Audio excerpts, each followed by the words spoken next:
பத்திரிகையாளர் திரு கோட்டீஸ்வரன் இணைந்திருக்கார். கோட்டீஸ்வரன், இந்த முறை பட்ஜெட் லோகோவோட வெளிவருகிறது. தடைகளை தாண்டி வளர்ச்சியை நோக்கி இது உணர்த்தக்கூடிய செய்தி என்ன? இதுல பொலிட்டிக்கல் மெசேஜ் இருக்குன்னு பாக்குறீங்களா?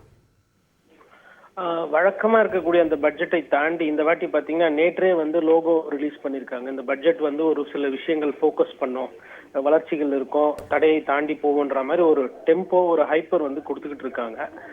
இன்னொன்னு இது தங்கம் தென்னரசு அவர்களுக்கு ஒரு மெய்டன் பட்ஜெட். அது முதல் தடவை அவர் பண்ண போறாரு. வழக்கமா பிடிஆர் பண்ணுவாரு. பிடிஆர் தியாகராஜன் அவரோட பட்ஜெட் பாத்தீங்கன்னா ஒரு பேங்கர், ஒரு எக்கனாமிஸ்ட் எப்படி சிந்திக்கணுமோ அந்த மாதிரி பண விகிதாச்சாரங்கள், அதுல அந்த விடயங்கள் நிறைய இருக்கும்.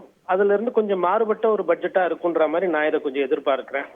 எதனால மாறுபட்ட பட்ஜெட்டா இது இருக்கும் அப்படின்னு நான் எதிர்பார்க்கிறேன்னா, தொடர்ந்து மக்களுக்கு கொஞ்சம் வரிச்சுமைகள், வரிகள் எல்லாமே ஏத்திருக்காங்க இந்த 2 வருஷத்துல.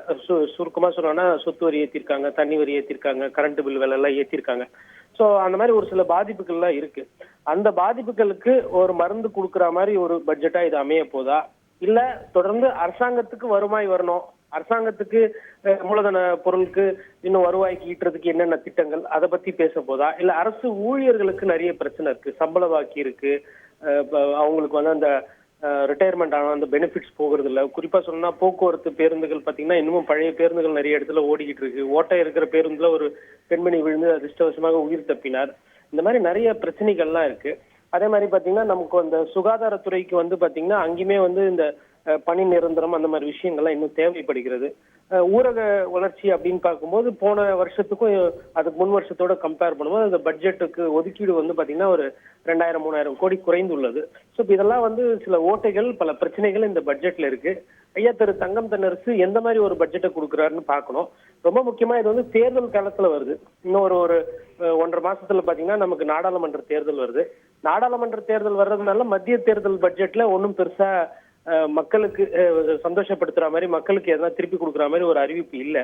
மேபி இந்த தமிழக பட்ஜெட்ல எதனா தமிழர்களுக்கு இருக்கா, தமிழ்நாட்டு மக்களுக்கு எதனா இருக்குன்றத நம்ம ரொம்பவே கூர்ந்து கவனிக்க வேண்டிய ஒரு கட்டாயத்துக்கு தள்ளப்பட்டு இருக்கிறோம். அதை தாண்டி இப்போ புதிய அறிவிப்புகள் அப்படின்னா அவங்களுடைய மேஜர் அறிவிப்பு மகளிருக்கு 1000 ரூபாய், அது ஏற்கனவே கொடுக்க தொடங்கிட்டாங்க. இன்னும் சில அறிவிப்புகள் இருக்கு, கேஸ்க்கு மானியம் கொடுக்குறேன், நீங்களே 100 ரூபாய் என்னாச்சு அப்படின்னு. ஸோ அந்த மாதிரியான சர்ப்ரைஸ் ஏதாவது இடம்பெறும் அப்படின்னு நினைக்கிறீங்களா? இன்னொன்று, இந்த வரி தளர்வு போன்றவையெல்லாம் மாநில அரசுக்கு இப்போ பெரிய பங்கு இல்லாமல் ஆயிடுச்சு ஜிஎஸ்டிக்கு அப்புறமா. இதில் என்ன நிவாரணத்தை கொடுக்க முடியும் மக்களுக்கு? ரொம்ப சரியா கேள்வி கேட்டீங்க.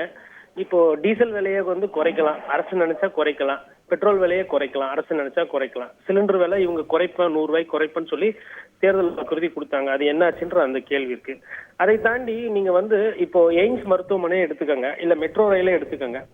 இந்த ரெண்டுத்துக்குமே போதிய பணம் மத்திய அரசு ஒதுக்கீடு செய்யல அப்படின்ற அந்த ஒரு குற்றச்சாட்டு இருக்கு. இந்த குற்றச்சாட்டை தாண்டி ரயில்வே பட்ஜெட் நீங்க கொடுக்கும்போது கொடுங்க, மெட்ரோ ரயிலுக்கு தமிழக அரசே அதை தலையில எடுத்து அதை நாங்களே அந்த திட்டத்தை கொண்டு வருவோம் அப்படின்னு சொல்லலாம். இல்ல எய்ம்ஸுக்கு பதிலாக நாங்க அதற்கு நிகரான ஒரு மருத்துவமனை நாங்க உருவாக்கி காட்டுவோம், இன்னும் ஒரு வருஷத்துல எங்களால கட்டி முடிக்க முடியும், அந்த மாதிரி ஒரு திட்டம் அது மாதிரி கொண்டு வரலாம். முடியாததுன்றது கிடையாது. ஃபர்ஸ்ட் இவங்களுக்கு என்ன இங்க பிரச்சனைனா, மன ரீதியாவே இந்த ஒரு சில விஷயங்கள் புதுசா செய்யணும் அப்படின்னும் போது இந்த பட்ஜெட்டை பொறுத்தவரைக்கும் ஒரு சமீப காலமா பாத்தீங்கன்னா ஒரு பயம் இருக்கு. அதாவது என்னைக்கு 110 வந்துச்சோ, அதாவது ஒரு அறிவிப்பு, ஒரு பெரிய திட்டம், மக்கள் சார்ந்த ஒரு திட்டம்னா அது 110 விதியின் கீழே சட்டமன்றத்துல முதலமைச்சர் படிக்கிற அந்த ஒரு துணி வந்தது. அம்மையார் ஜெயலலிதா அதை ஆரம்பித்து வைத்தார்கள். என்னைக்கு அது வந்துச்சோ அதனால நிறைய மக்கள் சார்ந்த அறிவிப்பு, இல்ல மக்கள் சார்ந்த திட்டம் எல்லாமே பட்ஜெட்ல வர்றது இல்ல, பட்ஜெட் விவாதங்கள்ல பேசப்படுறது இல்ல. அது எல்லாமே ஒரு நாள் தலைப்பு செய்தியாவும் முதலமைச்சரை மையமாப்படுத்தி அந்த ஒரு துணி இருக்கிறது. அதனாலதான் இந்த பட்ஜெட்ல என்ன இருக்கும்னு பார்க்கும்போது நமக்கு சுத்தி சுத்தி எப்படி பார்த்தாலும் புது வரி இல்ல வரி சலுகைகளோ இல்ல புதிய திட்டங்கள் அப்படின்றதை நம்ம ரொம்ப அதிகமா பேச முடியறது இல்ல. காரணம் என்னன்னா, அதற்கு முக்கியத்துவம் கொடுத்து முதலமைச்சர் மூலமாக அந்த அறிவிப்பை எல்லாத்தையுமே கொண்டு வந்துடுறாங்க. செய்திகளை உடனுக்குடன் தெரிந்து கொள்ள உடனே சப்ஸ்கிரைப் பண்ணுங்க.